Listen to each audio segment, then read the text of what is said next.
Para aprender jogando um jogo super educativo e falando sobre o problema de desigualdade no mercado de trabalho por conta da cor de pele e o menor acesso de emprego.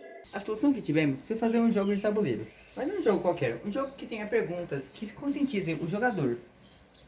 Nosso jogo de tabuleiro consiste em cartas, peões e dados. Rolamos os dados, retiramos uma carta e escolhemos um dos 3 tipos de peões. Temos peões representando pessoas negras, pessoas brancas e pessoas asiáticas. Rolamos os dados, tiramos a carta e vemos onde o nosso personagem vai cair e qual a indicação dele dentro do tabuleiro.